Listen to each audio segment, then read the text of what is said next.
Bonjour, sur cette capsule, nous allons voir une application de la dérivation à l'étude des variations des fonctions polynômes du second degré. Alors, dans un premier temps, nous allons revenir sur ce que nous savons sur les fonctions polynômes du second degré et voir comment déterminer ces variations sans la dérivation. Dans un deuxième temps, nous ferons un rappel qui nous sera utile par la suite sur l'étude du signe d'un polynôme du premier degré, f de x est égal à x plus b. Et enfin, nous verrons comment, en utilisant des propriétés inhérentes à la dérivation, retrouver les variations d'une fonction du second degré de manière plus mécanique.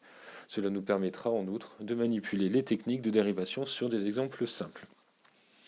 Alors commençons donc par rappeler quelques propriétés des fonctions polynômes du second degré. Tout d'abord, par définition, pour tout réel a, b, c tel que a est différent de 0, on appelle fonction du second degré la fonction définie sur R par f de x est égal à ax carré plus bx plus c. Alors prenons par exemple la fonction f définie sur R par f de x qui est égal à moins x au carré plus 4x plus 3, qui est bien une fonction polynôme du second degré, avec a est égal à moins 1, qui est différent de 0, b est égal à 4 et c est égal à 3. Énonçons maintenant un certain nombre de propriétés qui vont nous permettre d'établir les variations de cette fonction. Nous ne les redémontrerons pas ici.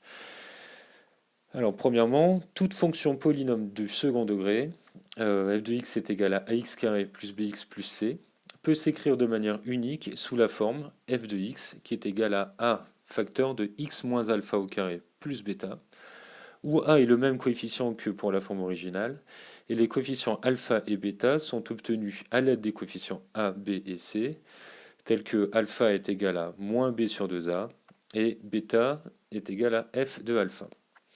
La forme que nous obtenons est appelée la forme canonique de f. Alors pour notre exemple, on peut calculer alpha en faisant moins 4 sur 2 fois moins 1, qui est égal à 4 sur 2, qui est égal donc à 2.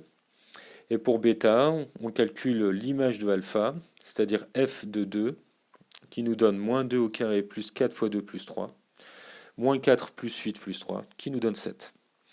Et donc, on peut écrire f de x est égal à moins x moins 2 au carré plus 7. Énonçons maintenant une deuxième propriété sur la représentation graphique d'une telle fonction. Alors, dans un repère orthogonal du plan, la représentation graphique d'une fonction polynôme du second degré est une parabole qui a pour sommet S de coordonnées alpha et bêta, les coefficients de la forme canonique. De plus, si A est positif, les branches de la parabole sont tournées vers le haut. Si A est négatif, les branches de la parabole sont tournées vers le bas. Alors cette dernière propriété nous permet de dresser le tableau de variation de la fonction. Faisons-le pour notre exemple. Comme nous avons A ici qui est égal à moins 1, qui est donc négatif, les branches de la parabole de la courbe représentant f sont tournées vers le bas. Et ainsi, f est d'abord croissante, puis décroissante. Et comme le sommet de la parabole est le point S de coordonnées alpha qui est égal à 2 et bêta qui est égal à 7, on peut compléter et ainsi terminer le tableau des variations de f. Alors, avant de voir comment établir les variations d'une telle fonction à l'aide de la dérivation, il est utile de rappeler la propriété suivante sur le signe d'un polynôme du premier degré.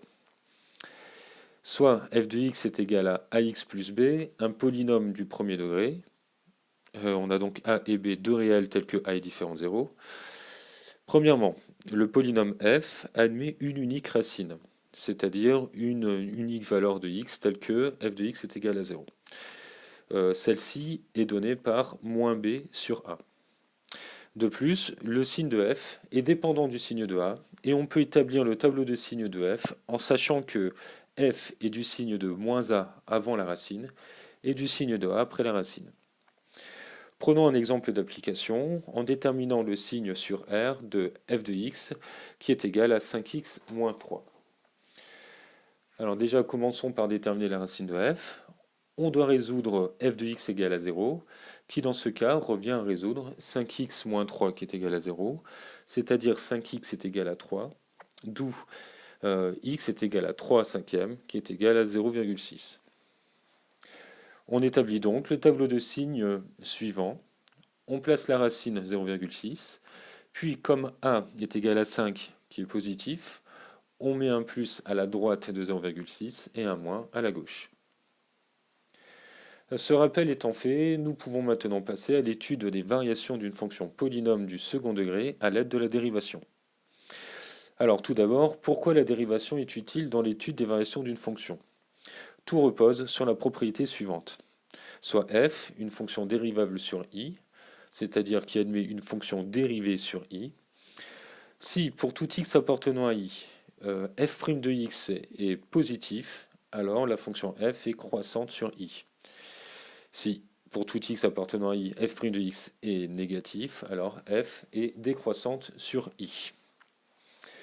Alors on pourrait définir de même la stricte croissance ou décroissance, mais c'est un peu plus difficile et n'a pas grand intérêt ici.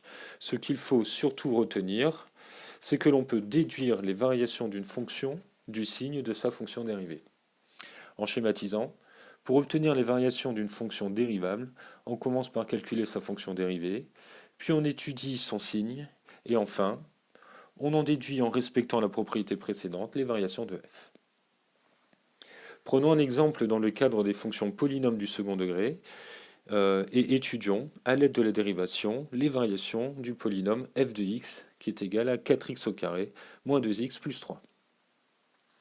Commençons donc par calculer sa dérivée.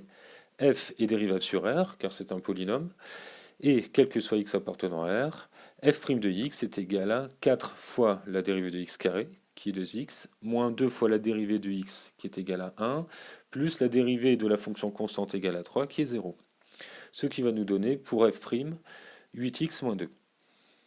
Ensuite, il nous faut étudier le signe de f', qui est ici une fonction polynôme du premier degré. Comme on l'a vu précédemment, on commence par déterminer la racine. Alors f' de x est égal à 0, ça va être équivalent à 8x moins 2 qui est égal à 0, c'est-à-dire 8x est égal à 2, x va être égal à 2 sur 8 qui est égal à 1 quart. Et comme ici 1 est égal à 8, qui est positif, on sait que f' de x est égal à 0 si x est plus grand que la racine 1 quart et que f' est négatif sinon. On peut donc en déduire les variations de f en construisant le tableau suivant avec sur la deuxième ligne le signe de f', négatif jusqu'à la racine 1 quart puis positif, et sur la troisième ligne les variations de f en utilisant la propriété.